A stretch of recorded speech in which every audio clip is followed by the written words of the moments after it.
네. 오늘 당신께서 보내주신 자료, 이게 좀 흥미롭습니다. 교육부 정책 문서들을 보면요, 문제점을 설명하는 어떤 특정한 문장 구조가 반복된다는 분석이에요. 네, 이걸 통해서 정책 문제들이 어떤 틀 안에서 설명되고 있는지 한번 같이 파헤쳐 보려고 합니다. 특히 자료에서 유형 8이라고 이름 붙인 구조가 계속 나와요. 무엇 무엇으로 인한 누구는 무엇 무엇으로 이어지면서 무엇 무엇 등 무엇 무엇 심화, 가중 이런 형식인데요. 네, 맞습니다. 그 패턴이 여러 정책에서 일관되게 발견되죠. 이게 뭐랄까 그냥 우연은 아닌 것 같고 뭔가 이유가 있겠죠.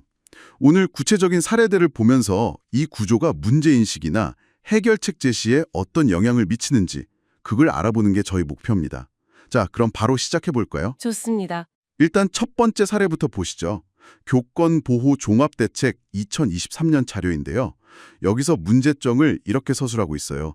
교사 감정노동 증가로 인한 피로 누적은 수업 집중도 저하로 이어지면서 수업질 저하, 교원 소진 심화.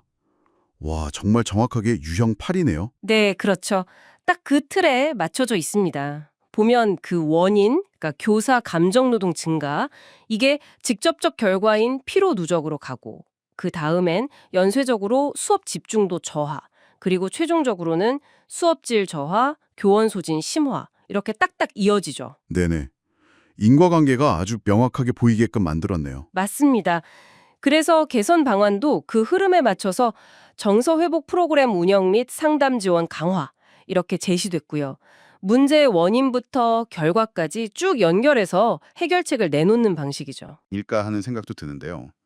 교원 소진 같은 복잡한 문제가 정말 이런 직선적인 관계로만 설명될 수 있을까요? 아, 바로 그 지점이 중요합니다. 이 구조가 문제의 특정 측만을 딱 부각시키고 논리를 명료하게 만드는 데는 효과적일 수 있어요. 하지만 현실의 문제는 사실 여러 요인이 막 얽혀 있잖아요. 그렇죠. 훨씬 복잡하죠. 네. 그래서 이런 틀이 혹시 다른 중요한 원인이나 뭐랄까 더 복잡한 상호작용 같은 걸 놓치게 만들 위험은 없는지 계속 좀 질문해 봐야 합니다. 그렇군요. 그 질문을 염두에 두고 다음 사례를 한번 보죠. 기초학력 종합대책, 이것도 2023년 자료네요.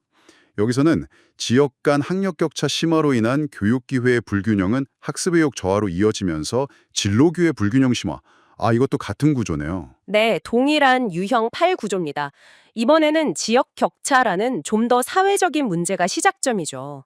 이게 교육기회 불균형으로 또 학습 의욕 저하를 거쳐서 결국 진로기회 불균형이라는 더 큰 문제로 심화된다. 이런 논리예요. 음, 단계별로 문제가 점점 커지는 걸 보여주는군요. 맞습니다. 그래서 개선 방안으로는 지역 맞춤형 보충학습 제공 및 진로 컨설팅 확대가 나왔어요.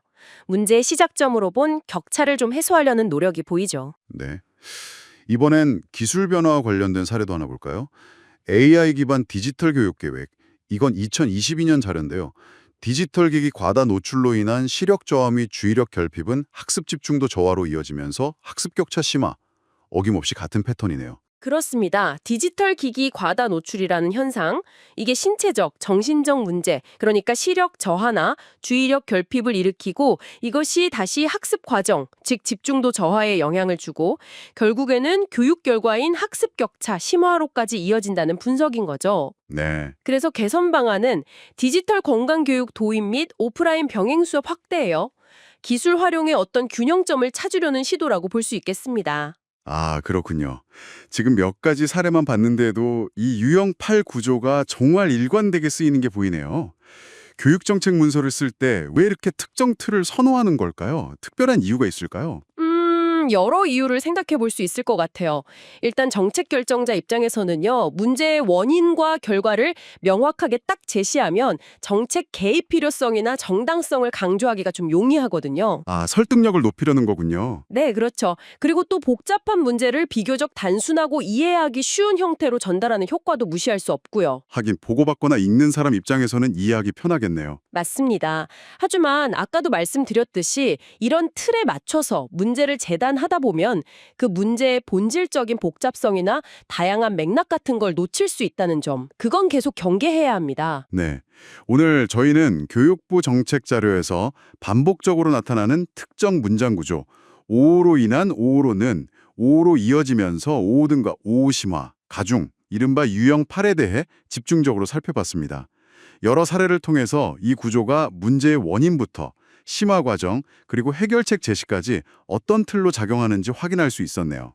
네, 흥미로운 분석이었죠.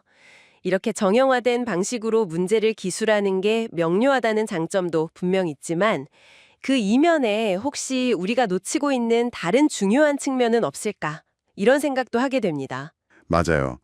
효율성과 명료성 뒤에 가려진 부분이 있을 수도 있겠네요. 그렇죠.